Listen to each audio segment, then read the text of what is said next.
let's talk a little bit about custody, in particular, mental health,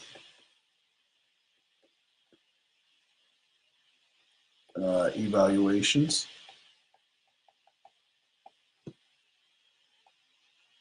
So, and I'm just gonna again, this is my experience, professional experience that I'm going to share with you guys that I think will definitely be beneficial to many people. So basically, with custody evaluations, you can generalize it and basically say there's really two reasons that you'd want to do it. The first is either to uh,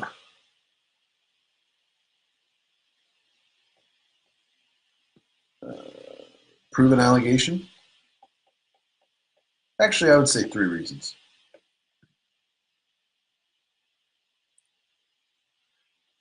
Prove an allegation. Whoops, what the hell is that? Oh, I didn't even know it could do that. Okay, prove an allegation.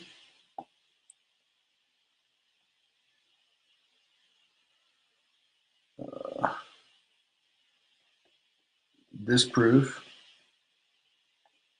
an allegation.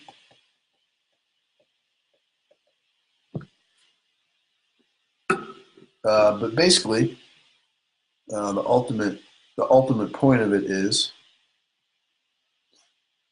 to uh,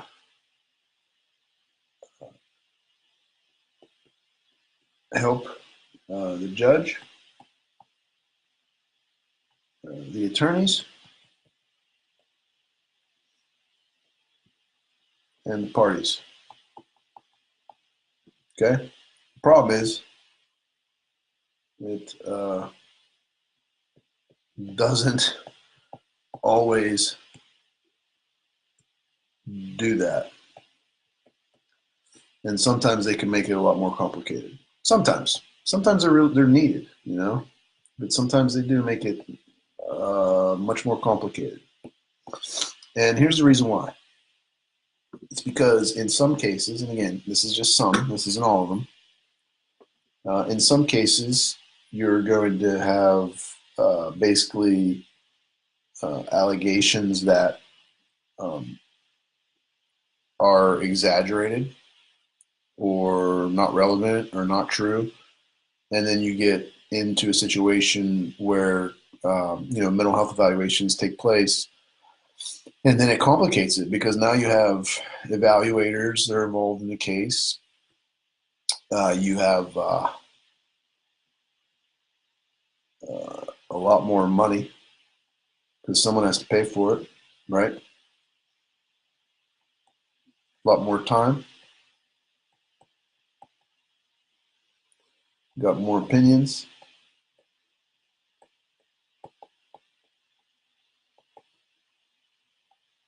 and more evidence now, right? Or lack of, right? So it can really complicate things.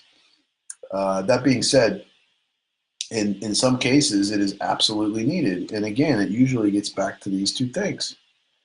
If you have one spouse that's making allegations, um, say one spouse is saying that one party has, um, and on top of this too, you can also add uh, drug and alcohol. That's kind of added in here too.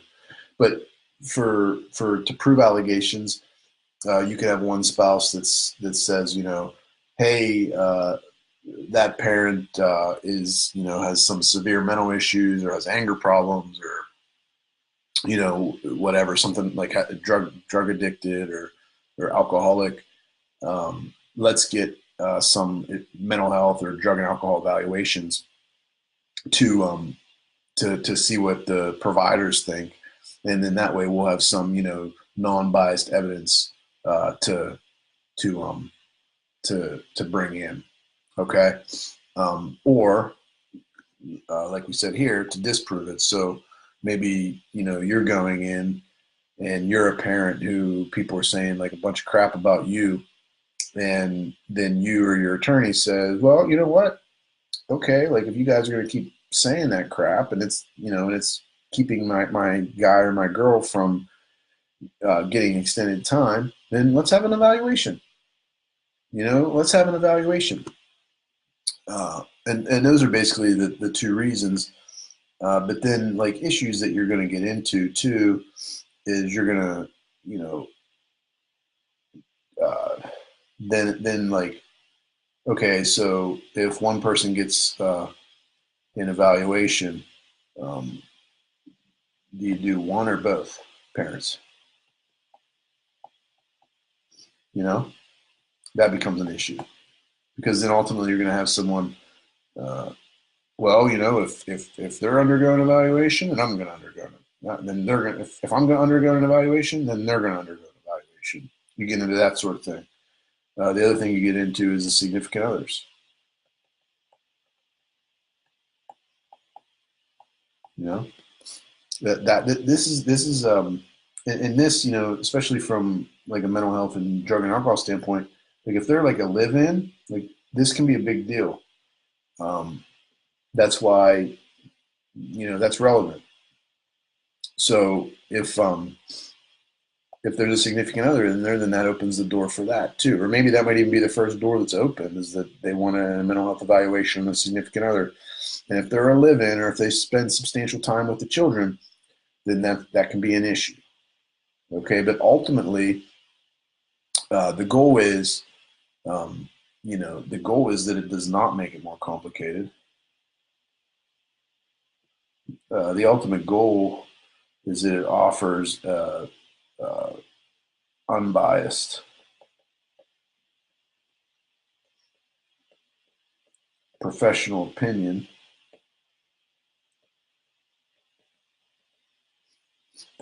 and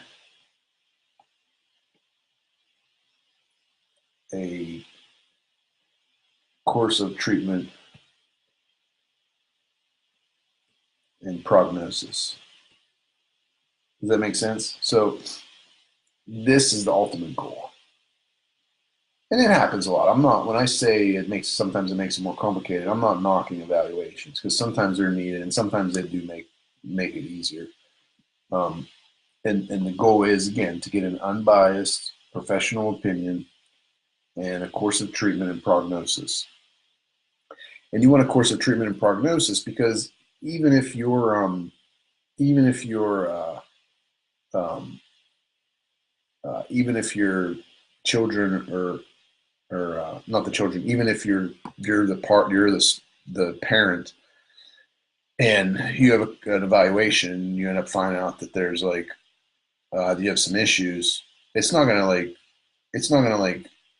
completely terminate like your parental rights. It's just not. So it'll put you on a path to know. Like if it were my client, if there was an evaluation, the evaluation came back like the person needed help, I would just basically advise them to follow the rules of, assuming that it's credible advice, then I would advise them to follow the rules of that medical provider.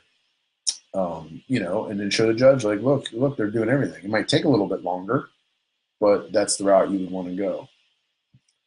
And then whenever you're getting into a situation with evaluations of like the homes and stuff like that, that can be another recommendation. But again, it's something that has to be paid for, and this stuff is expensive, like very expensive, and people don't realize it. Very rarely is it covered by any type of insurance. Sometimes it is, but very rarely, and it's incredibly expensive. So you need to be aware of that whenever you're doing it. But there is also actual home evaluations, and again, it's the same kind of thing. It's to either prove an allegation or disprove an allegation, to help out the judge, help out the attorneys, help out the parties. And then the ultimate goal, again, is to get an unbiased opinion. And in that case, with home evaluations, it would be